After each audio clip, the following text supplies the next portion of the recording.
iniciativas como estas son iniciativas muy importantes, yo lo felicito.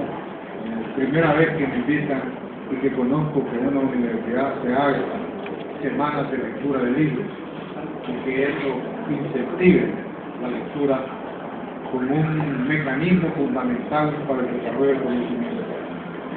Nosotros sabemos que siempre el conocimiento ha sido algo fundamental en el desarrollo de la humanidad. El conocimiento es una acumulación histórica. Los que se acoge, que creen que ellos han desarrollado, que son dueños del conocimiento, lo que normalmente pasa es que son ignorantes o copiadores. Porque el conocimiento es producido por la acumulación histórica y social. Y normalmente lo que uno hace cuando se pone un libro es aprovecharse del conocimiento acumulado, plasmarlo a partir de una investigación y someterlo al debate para que siga el proceso de creación de conocimiento. Para mí esa es la función del libro. Así que en eso, muchas felicidades. Esta tarde a mí me han invitado y con mucho gusto he aceptado estar y agradezco la invitación para que les incentive a que lean un libro. Escribí, es el último libro que he publicado, que se llama El Atlas de la Pobreza y los Colegios en El Salvador. Yo voy a dar algunos elementos del contenido y por qué libro, para que, a ver si los animo a que lo lean. El libro ha tenido bastante movimiento, realmente creo que es un libro que se está moviendo bastante en el país y me parece que para estudiantes como ustedes es importante. Es un libro que yo puedo decirle que es un libro de consulta, es un libro de motivación, es un libro de denuncia. Quizás por ahí quiero comenzar. La idea del libro originalmente nació por una solicitud de las organizaciones campesinas del país que les ayudara a formular una propuesta de salarios. Ahí nació el libro de la primera idea.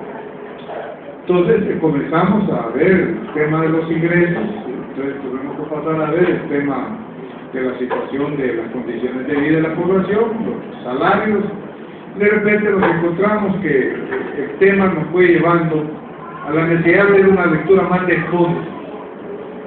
Yo, como marxista que soy, me di cuenta que lo que se necesitaba era realmente hacer un análisis dentro del marco de la metodología marxista sobre cómo se da el proceso de concentración y centralización del capital en el país para poder explicar su gran contraparte, que es la pobreza. Y ahí ver hasta dónde los salarios son un instrumento, aunque sean necesarios, pero no suficientes, para atacar el problema de la pobreza en el país. Y así nace la idea del libro, ¿verdad? Y el libro entonces está estructurado, por eso, en 4 grandes capítulos, ¿verdad?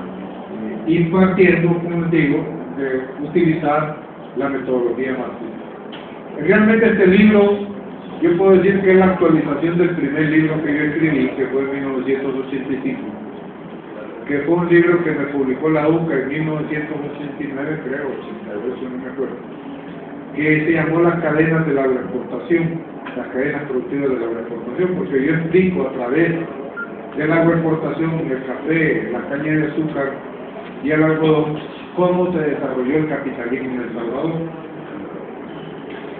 Y por primera vez ahí yo hago un gran esfuerzo. Estaba en México yo, entre México y el exterior, porque andaba haciendo trabajo internacional en el marco de la revolución, pero tenía como investigador invitado en la UNAM en México, tenía un chacarrito ahí donde también hacía mi trabajo de investigación, y me empecé a dar el curso de marxismo y estudiar marxismo, y me hice profesor del marxismo, y dije, bueno, la mejor forma de aprender el marxismo es investigar con el instrumental marxismo y construir la contabilidad nacional de El Salvador con categoría marxismo a través de las cadenas de la agroexportación. Y fue la primera vez que hice un análisis, que ya antes había un primer análisis que nació en el país sobre concentración de la riqueza, no en la lógica marxista, sino de la riqueza. Fue la que hizo el doctor Otelio Colina, algunos de ustedes lo han conocido el libro, ¿verdad? que fue pionero en eso, que también estudió en Francia su doctorado. Después yo hice el trabajo en la cadena de la agroexportación, pero ya utilizando el instrumental marxista, donde hago el análisis de la concentración y la centralización. Y este libro busca actualizar eso. Pero le define un periodo, el periodo del neoliberalismo. Porque políticamente e intelectualmente consideré que no podíamos dejar en el olvido 20 años del neoliberalismo en el marco de los 4 gobiernos de Derecho, que había que dar un testimonio que había pasado en esta sociedad. ¿Cómo es que después de la guerra, la burguesía oligárquica, que es una categoría que yo introduzco acá y que explico por qué adopto la categoría de burguesía oligárquica, va porque muchos hablamos de oligarquía, otros hablan de burguesía, y yéndonos a la definición de lo que significa oligarquía, pues sí, que es una oligarquía, en el sentido que hay un pequeño grupo económico poderoso que controla el poder político de este país, pero que no tiene las características de una oligarquía, que eso viene de la época griega, sino que es una oligarquía que tiene en su desarrollo un carácter de clase burguesa, porque es el sistema capitalista en el que se encuentra.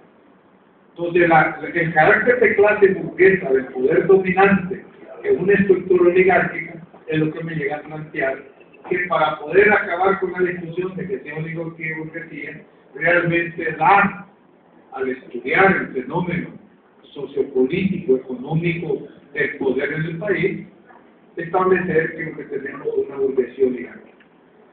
Aliada ahora con el capital transnacional como la gran alianza de clases que domina el país, política y económica y socialmente, y que son los que han definido el carácter que tiene el Estado, pero no está educativo.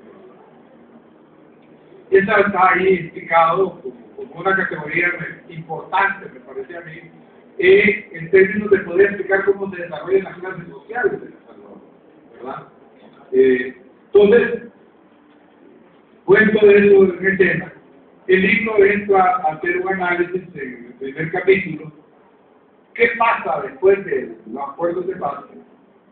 Que realmente comienza con la llegada de Cristian en el 89, con la economía salvadoreña en el marco del neoliberalismo. ¿Cómo se reconstruye el capital?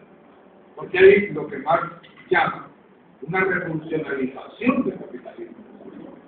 Ustedes saben que el capitalismo salvadoreño sufre una crisis profunda estructural.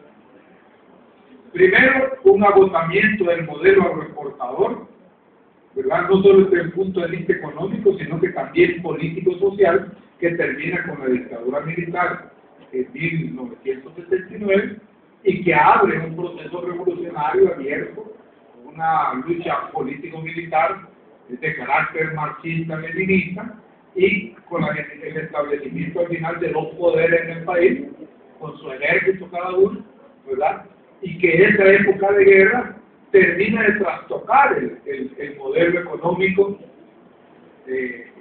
capitalista salvadoreño, que entra en una crisis profunda de acumulación y un proceso de concentración afectado, violentado, por medidas que toma el imperialismo norteamericano acá, como un mecanismo de querer desactivar la lucha revolucionaria. Los norteamericanos establecen una guerra de contrainsurgentes con medidas económicas contra el sistema. Así hacen una reforma agraria contrainsurgente, nacionalizan la banca salvadoreña, tocan, digamos, el corazón de la oligarquía salvadoreña, en ese entonces, que tiene más comportamientos oligárquicos postcoloniales todavía,